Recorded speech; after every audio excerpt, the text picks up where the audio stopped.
안녕하세요. 반갑습니다. 네, 이렇게 오늘 금요일 좋은 시간 함께 해주셔서 정말 반갑습니다. 저는 오늘 따북따북 콘서트 진행을 맡은 박선영이라고 합니다. 반갑습니다. 네. 저희 마포구에는 동네 책방이 60여 곳이나 된다고 해요. 굉장히 많죠.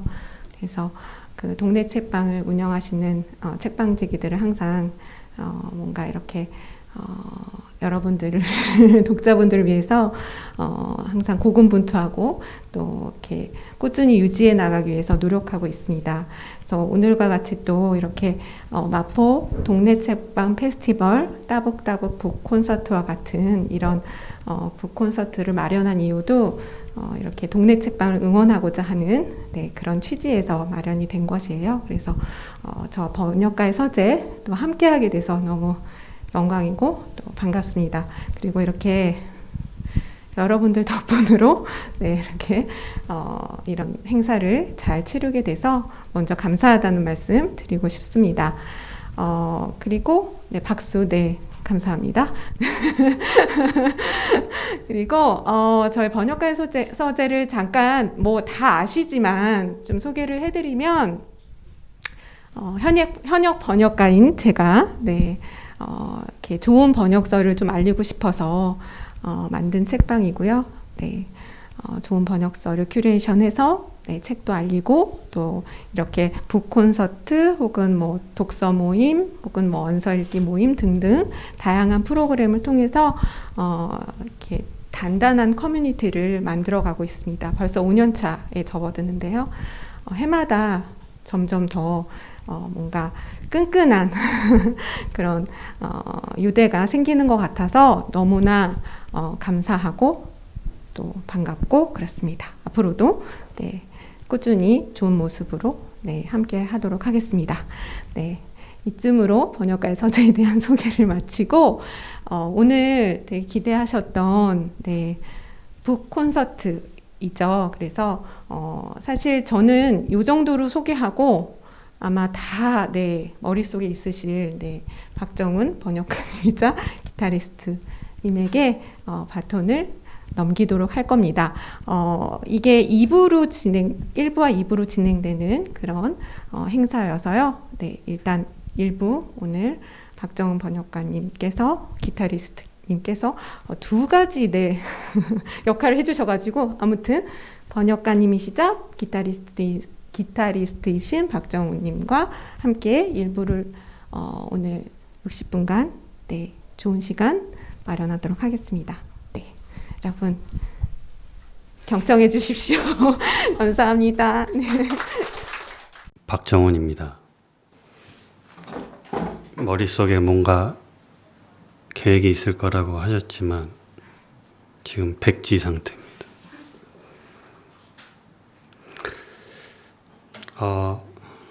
저는 오늘 여기에 처음에는 그냥 책에 관련된 북 콘서트만 하고 음악은 2부에 연주해 주실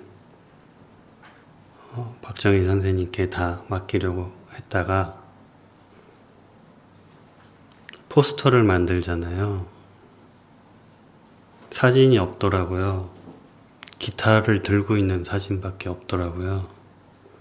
그래서 기타를 들고 있는 사진을 사용하는데 연주를 안 하면 대규모 환불 사태라든가 그런 것이 염려돼요. 그때부터 열심히 공연을 준비했습니다. 책에 관련된 얘기를 하기에 앞서서 제 첫 번째 음반에 수록된 새벽이라는 곡을 먼저 들려드리겠습니다.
고맙습니다. 마이크 사용이 익숙지 않아서 양해 부탁드립니다. 새벽이라는 곡 들려드리는데요. 뭔가 굉장히 매력적인 시간대죠. 나쁘게 말하면 이도 저도 아닌 시간이잖아요. 밤도 아닌 것이 아침도 아니고, 저물녘의 시간도 그렇죠. 그래서 프랑스에서의 표현인가요? 개와 늑대의 시간이라고, 어렴풋한 시간, 모호함의 시간인데요. 그렇기 때문에 의미가 굉장히 풍부해지는 시간이 아닌가 싶습니다. 와비사비에서도 그 모호함이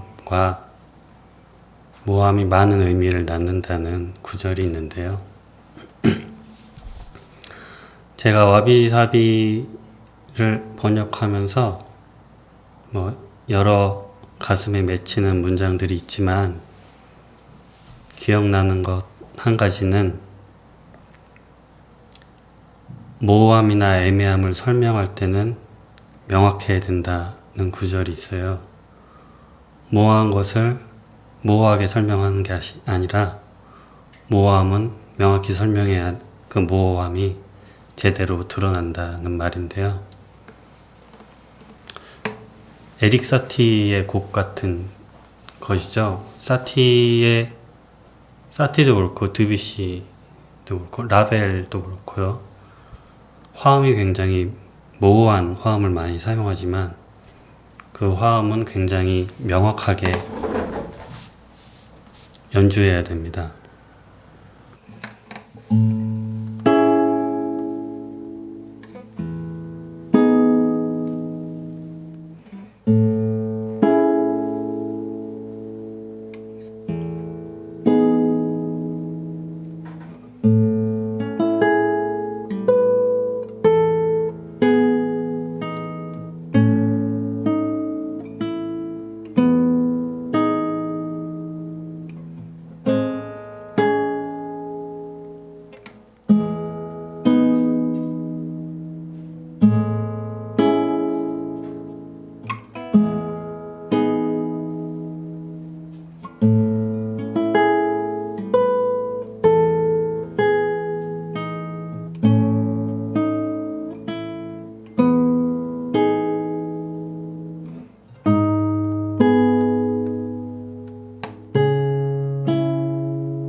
죄송합니다. 와비사비를 번역하게 된 것은 굉장히 많은 만남처럼 우연의 요소가 많았는데요.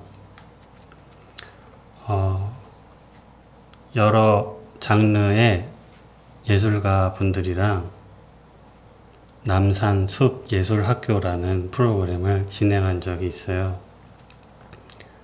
건축하시는 분, 그림 그리시는 분, 희곡을 쓰시는 분, 저는 그 당시에는 사진가로 참여했습니다. 근데 건축하시는 분이 미국에서 갓 돌아오신 분인데 와비사비의 원서를 다 같이 있을 때 읽고 계시더라고요. 근데 또 공교롭게 그 옆에는 화가분이 계셨는데 그분은 일본인입니다. 그래서 잠시 책을 건네봤고 첫 장을 열었을 때 나온 문장이 와비사비는 불완전하고 비영속적이며 미완성된 것들의 아름다움이다. 소박하고 수수하며 관습에 얽매이지 않는 것들의 아름다움이다. 마치 선언문 같은 이 문장을 처음 접했을 때 들은 생각은 와비사비가 무엇인지는 잘 모르겠지만 이 말은 우리 특히 조선시대의 것을 설명하는 글 아닌가? 왜 이게 일본의 미학이라고 하는 것이지? 라는 궁금증에서 책을 읽게 돼서요. 또 마침 옆에 일본인 화가분이 계셨기 때문에 와비사비를 아시냐고 그랬더니 모른다고 하더라고요. 근데 또 아니나 다를까 첫 장에서 대부분의 일본인은 와비사비라는 말은 들어봤을지언정 명확한 뜻은 아마 모를 거라고 설명을 해 놓았더라고요. 그래서 한번 읽는 가운데 이 책은 내가 번역을 해야겠다. 왜냐면 아까 말씀드린 그 와비사비의 성격, 정의, 제가 생각할 땐 그게 조선의 미였거든요. 근데 이 책에는 그러한 면이 전혀 없고 오직 일본의 옛스러운 미감이라고만 돼 있기 때문에 이 책을 번역하면서 이 와비사비의 아름다움의 기원을 동시에 찾고 싶었습니다. 그 결과가 첫 번째 나온 와비사비인데요. 원문은 제가 번역자로서 건드릴 수 없기 때문에 번역자 주를 통해서 와비사비가 어디에서 기원했고 그것이 일본에서 어떻게 꽃을 피고 한때를 풍미했는지 덧붙여 놓고 싶었습니다. 그래서 얇은 책임에도 불구하고 번역자주가 꽤 많이 들어간 책이 됐고요. 이거는 그보다 좀 더 많이 들어가게 됐고요. 이제 와서 궁금한 것 중에 하나는 원작자인 레너드 코렌 선생이 당연히 한국어를 모르실 텐데 한국어 본은 받으셨을 거예요. 출판사를 통해서. 제가 뒤에다 무슨 말을 덧붙였는지 과연 아시려나 주변에 어떤 한국어를 할 줄 아는 분에게 여쭤봤으려나 그런 건 궁금하지만 제가 뭐 이메일을 통해서 여쭤보진 않았습니다. 왜냐면 번역을 하는 도중에 좀 막히는 부분이 있었을 때 이메일로 문의를 드린 적이 있거든요. 답장을 안 주시더라고요.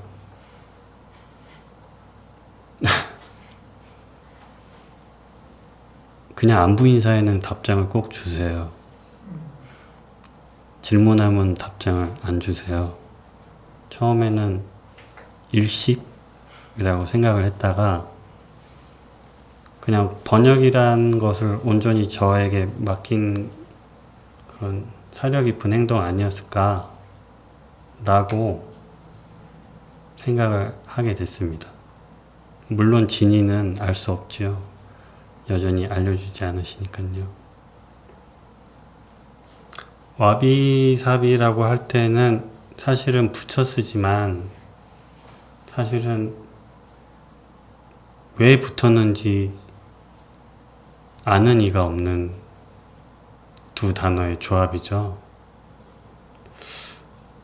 와비는 이제 겸허하고 겸양을 뜻하는데요. 동사로 쓴다고 하면 마음 깊이 겸손하게 용서를 구하다 이런 뜻이 되고요. 아니면 한 거를 즐기다라는 뜻의 단순하고 소박한 삶이죠. 사비는 이제 일본에서 사비시 하면은 이제 외롭다, 쓸쓸하다 이런 뜻이 되잖아요. 그래서 왜 우리 말의 한자 표현의 고적함이란 뜻이죠. 그 적자가 바로 사비입니다. 그리고 전혀 다른 한자의 사비가 있는데요. 우리가 녹슬다 할 때 그 녹자가 일본어에서는 사비라고 발음을 해요. 고요함과 전혀 다른 글자인 녹슬다인데 와비사비를 생각할 때는 자연스럽게 세월에 때가 낀 물건을 생각하게 되잖아요. 그래서 굉장히 녹슬다가 어울리게 됐어요. 그래서 레너드 코렌 선생은 사비의 뜻 한 가지를 이제 영어의 러스틱이라고 하는데요. 역시 녹슬다의 뜻이 있죠. 손상이 간, 자연스럽게요. 이 사비에 대해서는 우리한테도 좀 익숙한 일본인 학자죠. 학자이자 조선의 민예품을 많이 수집한 야나기 무네요시죠. 미의 법문이란 책이 있습니다. 법문은 진리의 말씀이란 뜻이고요. 무사의 미, 심상의 미를 동양에서는 사비의 미라고 합니다. 혹은 무의 예술이라고도 합니다. 사비는 그저 적적하다라는 것이 아니라 모든 집착을 떠난 고요함의 뜻입니다. 따라서 사비의 미는 자제미이고, 자제는 스스로 존재한다는 뜻이죠. 불이미입니다. 두 가지가 아닌 불교 용어죠. 불이. 주체와 객체를 나누지 않는 것이요. 자연과 인간을 나누지 않고, 물건과 사건을 나누지 않고, 너와 나를 나누지 않고, 성과 속을 나누지 않는 불이의 미라고 야나기 무네요시가 사비에 대해서 밝혀놨습니다. 이쯤 되면 뭐 한마디 이렇게 튀어나올 줄 알았어요. 아무 말이 안 나와서 계속 말할게요.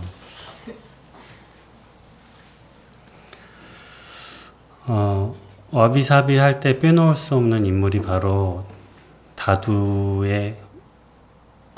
일본 다도의 완성자라고 하는 센노 리큐죠.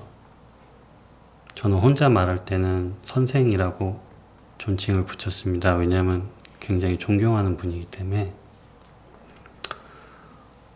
센노 리큐가 와비사비 혹은 와비차라고 했을 때 그 첫째가 하는 특성이 무엇이냐 라고 한다면 일기일회라고 말을 합니다. 한 번의 기회에 한 번의 만남이라는 뜻이죠. 어떤 책에는 일좌일회라고 합니다. 다도가 앉아서 하기 때문에 그 좌석할 때 좌를 써서 한 번의 그 다회에서 단 한 번의 만남이 이루어지는 것이요. 그 일기일회를 와비사비의 철학적 근거로 삼는데요.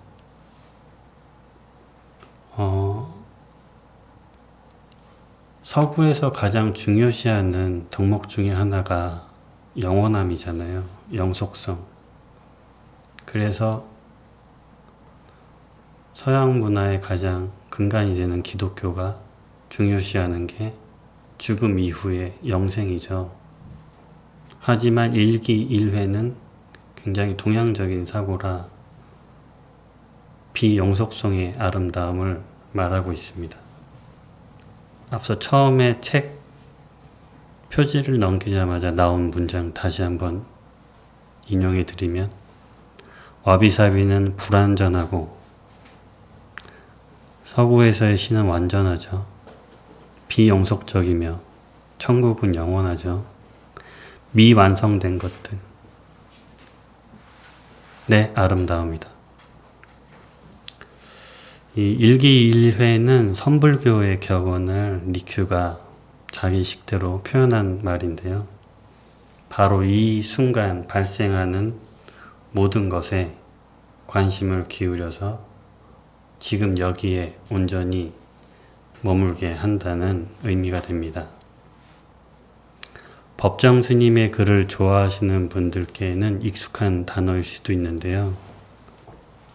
무소유가 가장 유명하고요. 근데 첫 번째로 낸 책 법문집 제목이 일기일회입니다. 그 에세이집에 나온 법정 스님의 목소리를 대신 말씀드리면요. 오늘 핀 꽃은 어제 핀 꽃이 아니다. 오늘의 나도 어제의 내가 아니다. 오늘의 나는 새로운 나다. 과거의 좁은 방에서 나와 내일이면 세상에 없을 것처럼 살라. 이 삶을 당연하게 여기지 말라. 단 한 번의 기회, 단 한 번의 만남이다. 이 고마움을 세상과 나누기 위해 우리는 지금 그렇게 살아가고 있다. 삶 자체가 되어 살아가라. 삶을 소유물로 여기기 때문에 소멸을 두려워한다. 삶은 소유가 아니라 순간순간에 있음이다. 순간 속에서 살고 순간 속에서 죽으라. 모든 것을 가지려면 어떤 것도 필요함 없이 그것을 가져야 한다. 버렸더라도 버렸다는 관념에서조차 벗어나라. 바람이 나뭇가지를 스치고 지나가듯이 그렇게 지나가라. 우리에게는 그립고 아쉬운 삶의 여백이 필요하다. 무엇이든 가득 채우려고 하지 말라. 삶을 순간순간 맑은 정신으로 지켜보라. 그러면 행복에도 불행에도 쉽게 휩쓸리지 않는다. 모든 것은 생애 단 한 번, 영원한 것은 아무것도 없다. 순간순간 새롭게 피어나라. 언제 어디서 살든 한순간을 놓치지 마라. 그 순간이 생과 사의 갈림길이다. 이런 구절이 있습니다. 저는 와비사비 혹은 리큐의 일기일회를 접할 때 존 듀이 생각이 많이 납니다. 미국의 프라그머티즘 철학자죠. 혹시 대학에서 교직을 이수하신 분이면 정말 지겨울 정도로 많이 들을 사람이 이름이 존 듀이인데요. 약간 아쉬운 것은 우리나라에는 어떤 교육 이론가, 교육 철학가로 알려져 있지만 존 듀이는 서구 철학사에서 굉장히 특이한 위치를 가진 인물인데요. 왜냐하면은 철학을, 사상을 관념의 세계에서 경험의 세계로 끌어내린 인물이 바로 존 듀이이기 때문입니다. 존 듀이의 개념 중에 하나가 하나의 경험, an experience라는 것이 있는데요. 모든 경험은 단지 하나의 경험이라는 말을 합니다. 밥을 먹는다고 했을 때 어제 점심과 오늘 점심을 완전히 별개의 경험으로 여긴다는 것이죠. 한자로 표현하면 정말 일기일회죠.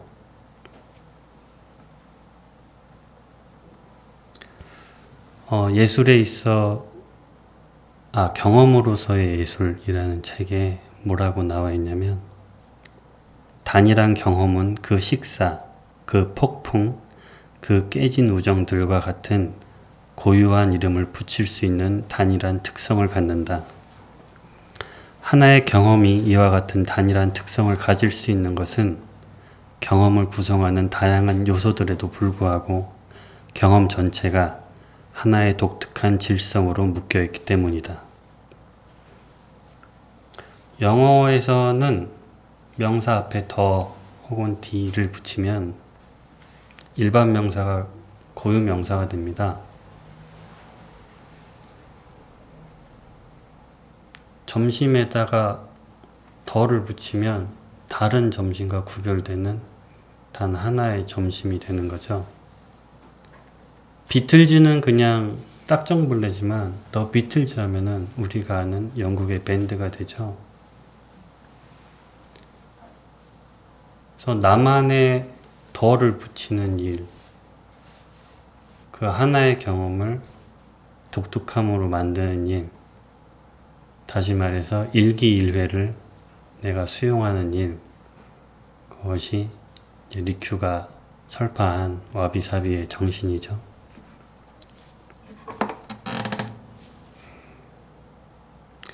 아까 점심 얘기 나와서 말인데요. 점심이란 단어는 불교에서 온 거 아시나요? 점심이란 단어 자체가 신기하지 않나요?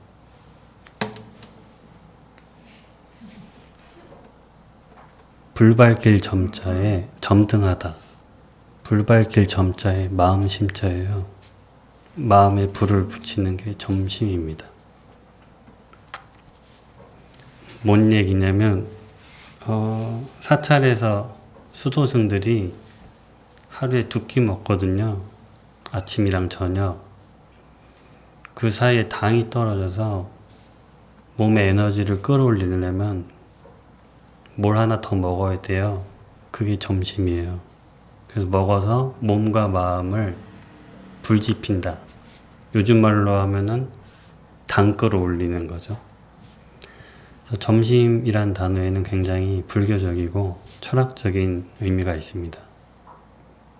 그래서 좋아하시는 분들에게 아무 때나 점심하십시오라고 말씀드리면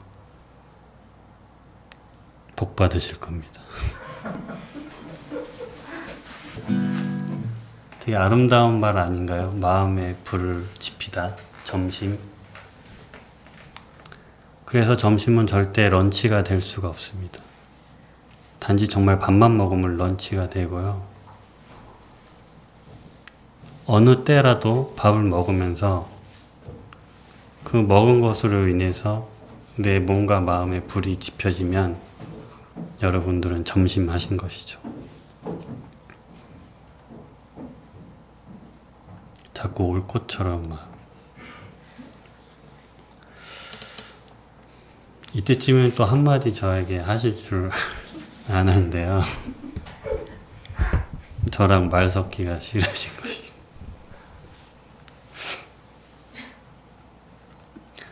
저 이 책 와비사비 1권을 내고 굉장히 특이한 경험으로 또 어떻게 보면 운 좋게 일본 도쿄에 있는 어떤 한국 서적 전문 서점에서 이렇게 북토크를 한 적이 있습니다. 일본인 독자분들을 모시고 질문을 많이 하시는데 추려보면 딱 하나예요. 왜 한국 사람이 와비사비를 다뤘느냐?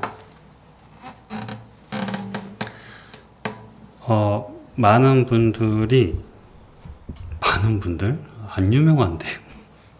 매우 적은 분들이 제가 일본 문화에 되게 관심이 많고 해박한 줄 아세요. 거대한 착각이죠. 그리고 그냥 책 제목만 봤을 때는 일본어 원서를 번역한 책 같잖아요. 와비사비가.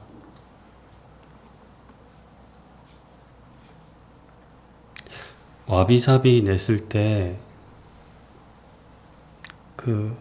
얼마 전에 죽은 아베가 되게 망언을 했었어요.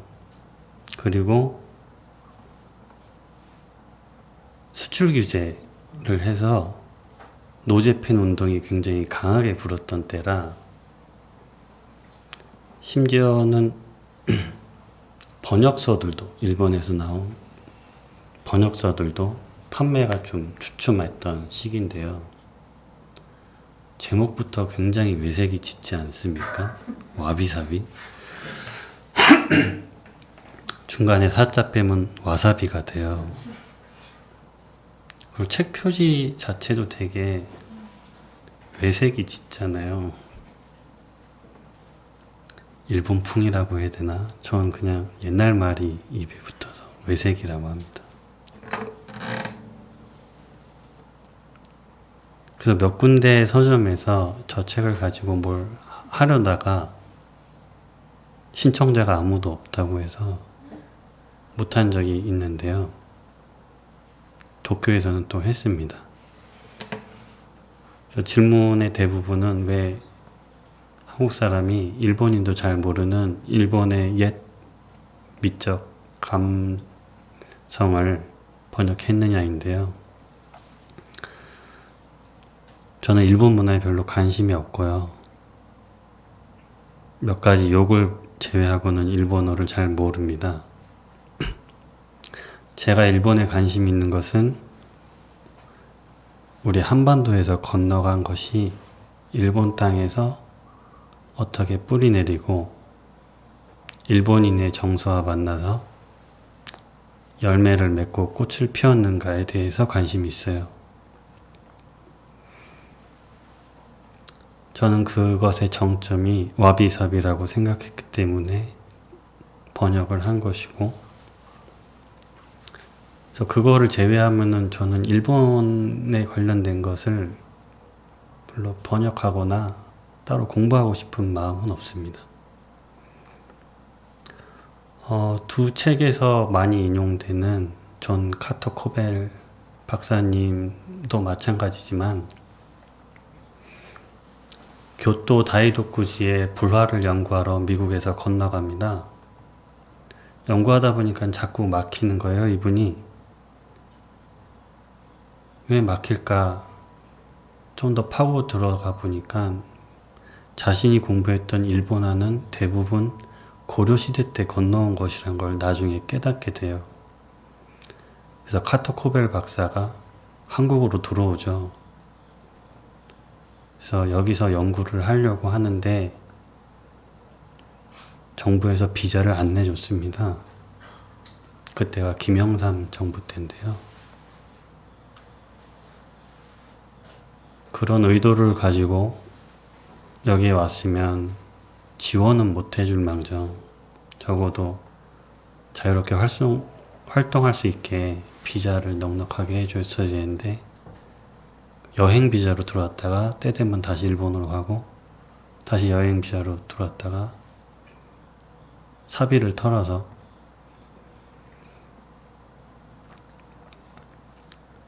제가 와비사비를 번역하면서 혹은 번역을 준비하면서 약간 그 카토 코벨 박사의 심정이었어요.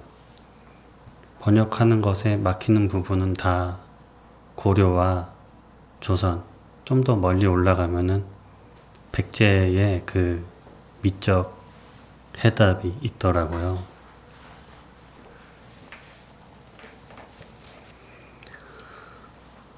일본인들이 좋아서 죽고 못 사는 그 이도다완류의 그 닭이들 있잖아요. 특히 그런 것들도 그렇고요. 책에서는 조선의 막사발 혹은 밥사발이라고 했지만 절대 막사발, 밥사발로 고려 말 조선에서 사용된 적이 없습니다.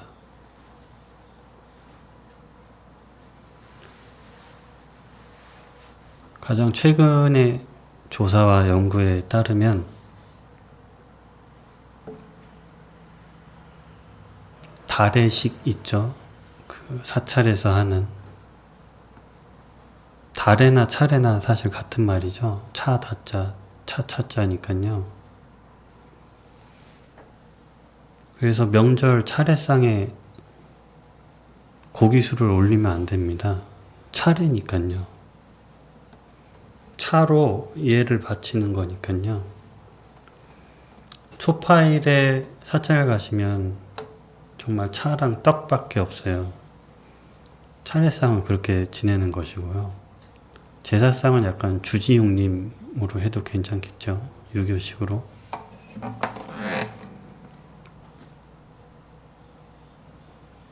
요즘 자주 그런데 왜 이 얘기를 하지? 이도다완. 그 달에 때 그 불상 앞에 놓으려고 만든 그릇이라는 연구 결과가 있어요. 이 정도의 그릇을 민가에서 사용했을 리가 없고, 궁으로 들어가는 도자기는 경기도 광주 등 요에서 만들고 일반인들이 쓰는 잡기들은 국내 여러 곳에 산재해 있을 텐데요. 다완이 출토된 곳은 한 곳에 굉장히 집중되어 있습니다. 그리고 여러 기관에 분포되어 있지도 않아요. 특정한 몇몇의 도공들이 특별한 목적을 가지고 특별한 기술, 그 특별한 기술은 바로 무심함이죠.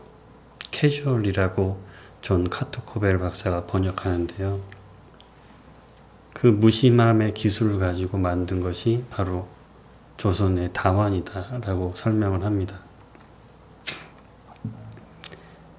이 무심함의 아름다움에 센노리큐가 반했던 것이고요. 더 나아가서는 히데요시, 무슨 히데요시죠? 이름이 너무 길어요. 8자.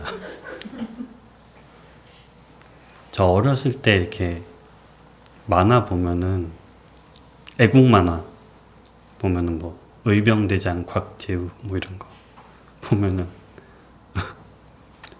풍신수길. 네, 풍신수길. 그리고 또 누가 있죠? 걔 다음이 누구죠? 적청가가. 네, 적청가가. 나도 옛날 사람이. 네.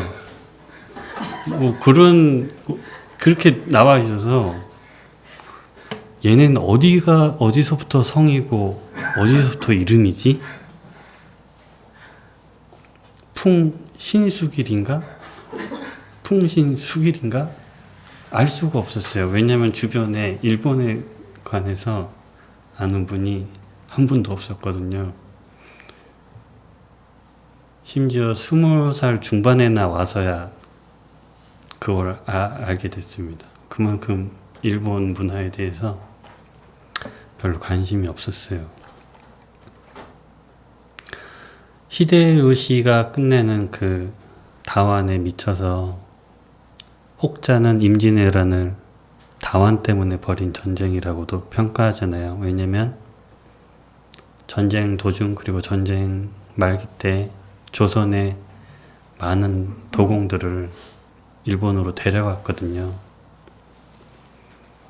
일본은 인간이 신이 되잖아요, 죽으면. 그래서 어떤 거에 시초가 되는 사람을 가장 모시는데요.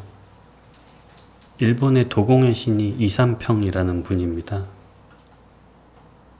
아마 전라도 강진? 뭐 그쪽에서 건너가신 분이라 그래요. 그쪽에 아마 요가 있어서 가마. 그래서 일본에서 모시고 있는 도자기의 신이 이삼평이에요. 그 정도로 많이 도공을 데려갔죠.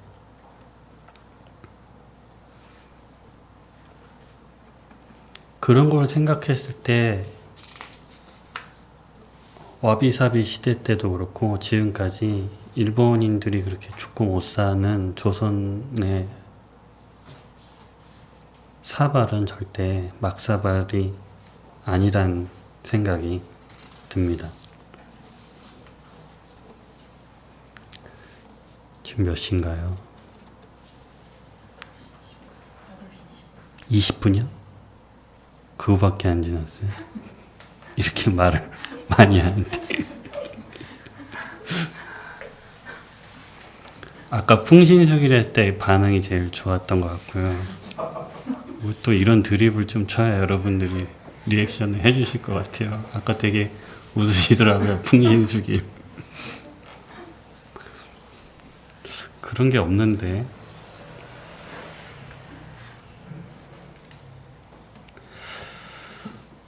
다음에 잠깐 읽어드릴 글은 와비사비가 나왔을 때 출판사 안그라픽스에서 저한테 와비사비와 관련된 4편의 에세이를 써달라고 부탁을 했어요. 그래서 책 소개를 하는 에세이면은 안 쓰고 그냥 내가 생각하고 있는 와비사비의 느낌을 적으라고 하면은 그 4편의 글을 써주겠다 라고 해서 한 주에 한 편씩 해서 총 4편을 썼습니다. 그 4편 중에 하나가 현과 소라는 글인데요. 이건 나중에 제가 어떻게 운이 좋아서 책을 내게 되면은 꼭 집어넣으려고 하는데요. 현과 소는 한자로 하면은 이제 가물현, 그리고 소는 힐소입니다. 그래서 현과 소인데요. 약간 콘트라스트가 느껴지시죠? 그 예전에 폴 맥카트니랑 스티비 원더가 부른 노래가 있어요. 에버니 앤 아이보리라고. 그게 약간 현과 소 같아요. 일정한 리듬을 내며 커피콩 갈리는 소리가 듣기 좋다. 서서히 절정으로 향하는 물 끓는 소리도 한 박자 거둔다. 메마른 땅 위로 빗물이 길을 내듯 뜨거운 물이 천천히 아래로 떨어지면 흙과 불과 물이 만나 함께 빚어낸 식감이 다소곳이 한 곳에 모인다. 유려한 곡선과 부유스름한 빛깔을 수줍은 듯 드러낸 머그잔에 부드럽게 커피물을 붓는다. 수위가 높아질수록 갈색의 농도는 점차 짙어지고 바닥의 깊이는 이내 지워진다. 커피물의 현색과 머그잔의 소색이 만들어내는 콘트라스트가 차라리 조화롭다. 현은 검다는 뜻이 아니라 가물거린다는 의미다. 단순히 어둡기만 한 것이 아니라 그 너머의 깊은 상태를 말한다. 그렇기에 오묘하다, 고요하다, 아득하다라는 뜻 또한 있는 것이다. 그 높이를 쉬이 가늠할 수 없기에 천자문에서 현은 하늘을 뜻한다. 이론이 깊어 깨우치기에 어려운 학문을 현학이라고 한다. 깊고 어두운 음색을 지닌 검은고를 현금이라고 한다. 깊고 묘한 이치에 드는 분을 현관이라 한다. 엄마의 뱃속도 리큐의 다실도 모두 현의 공간이다. 이 어둡고 깊은 곳에서 새로운 생명이 태어나고 새로운 의식의 전환이 일어난다. 동시에 현은 소멸의 시간이다. 그윽하고 신비로운 유현의 순간은 세간의 분별이 모두 사라지는 경지에 이를 때에야 만날 수 있다. 이 순간은 하지만 종말이 아니라 새로운 시작을 잉태하는 현의 공간 그 자체이기도 하다. 현의 세계에서는 시작도 끝도 시간도 공간도 모두 자신의 윤곽을 잃어버린다. 소는 희다는 뜻이 아니라 무엇에도 물들지 않은 본디의 빛깔을 일컫는다. 그렇기에 꾸민 데 없이 소박하다. 또한 텅 비어있는 색이기에 다른 색의 바탕이 된다. 그래서 처음이라는 의미도 있다. 창작의 바탕이 되는 재료를 소재라고 하고 색을 입히기 전의 단계를 소묘라고 한다. 물결 잃지 않은 매일 같은 하루하루를 평소라고 하고 타고난 재주를 소질이라고 한다. 하지만 본연의 성질이라는 것은 시간의 흐름을 거스리는 불변의 것이 아니다. 변화를 그대로 받아들이기에 은행잎은 때에 따라 초록을 띠기도 하고 노랑을 표현하기도 한다.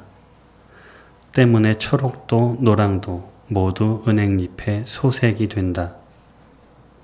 땅에 떨어지고 끝내 썩어 새잎을 위한 거름이 되면 은행잎의 소색은 흑색이 된다. 스스로 그렇게 된 색이다. 세상 사는 우리에게 하얀 것을 하얗게 유지시키는 유의를 요구하지만 자연은 우리에게 시간의 흐름과 인간의 손때에 점차 누렇게 물들어가는 것에 순응하는 무의의 지혜를 얻으라고 가르친다. 무의와 유의 사이에 절묘한 균형을 잡으라고 가르친다. 매일 아침 커피와 함께 현과 소의 빛깔을 마신다. 현관문을 열고 세상 밖으로 향하면 온갖 색깔이 내 감각을 뒤흔들지만 이 오묘한 것들로 하루의 정초를 삼았기에 넘어지지 않고 걸어갈 수 있다. 라는 글입니다.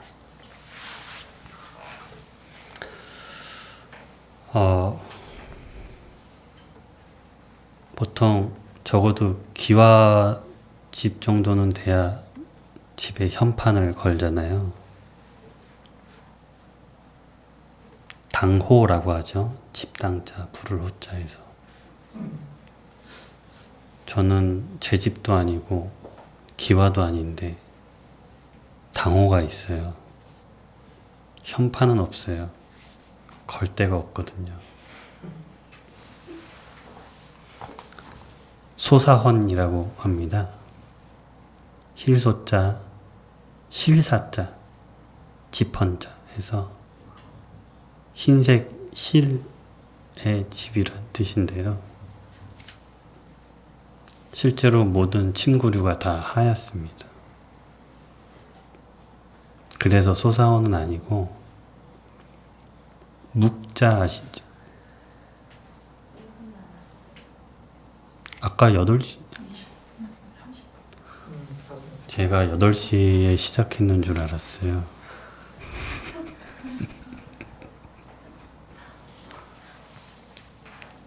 그래서 8시 20분이라고 했을 때 20분 지난 줄 알았어요. 그래서 지금 되게 열심히 떠들고 있는데 저한테 말 시키시는 줄 알고 되게 반가웠거든요.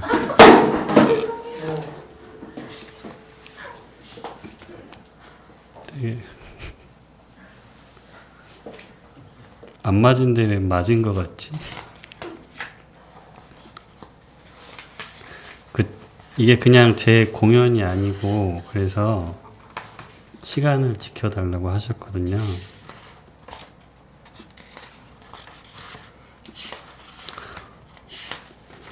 연주할 곡이 좀 있는데요. 그냥 하고 갈게요.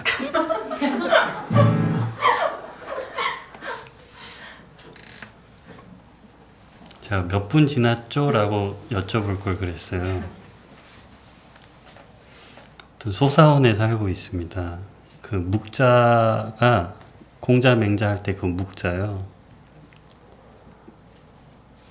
사람이 신실처럼 태어나서 살다 보면 자꾸 염이 된다고, 그 얼마나 자기의 마음속에 있는 흰색 실을 유지하는가, 그게 이제 순수한 사람을 메타포인데요. 그렇게 살고 싶어가지고 소사원이라고 지었거든요. 그래서 주로 흰색 옷을 많이 입게 되는데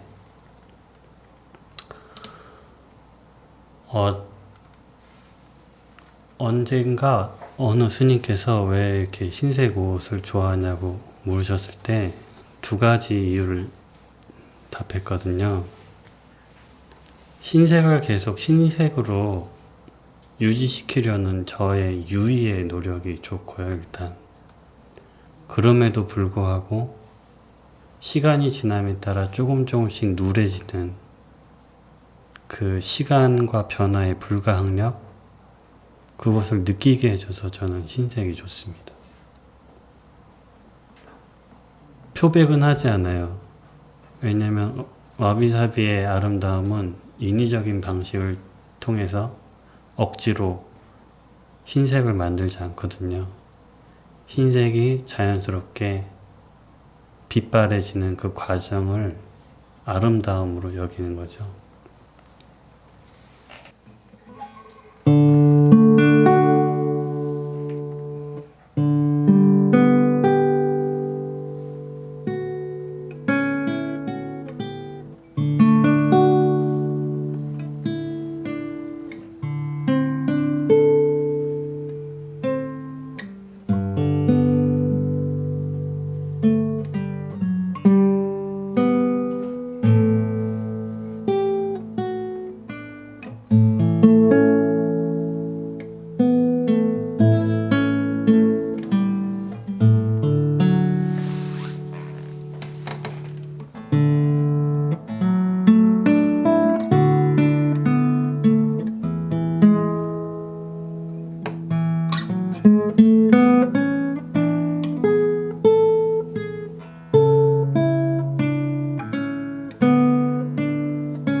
되게 이 가을밤, 오늘 굉장히 또 갑자기 추워졌죠? 네, 굉장히 선선한 날씨와 어울리는, 굉장히 뭐랄까, 깊은 시간이었던 것 같습니다.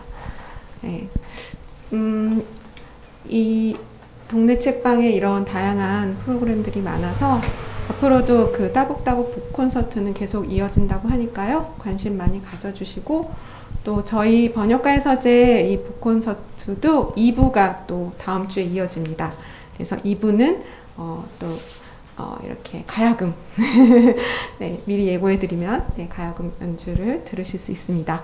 그러면 다음 시간에 또 뵙도록 하고요. 또 이 따북따북 북 콘서트는 유튜브를 통해서 네, 또 시청하실 수 있다고 하니까 번역가의 서재 네, 유튜브도 따북따북 콘서트 유튜브도 함께 관심 가져주셨으면 좋겠습니다.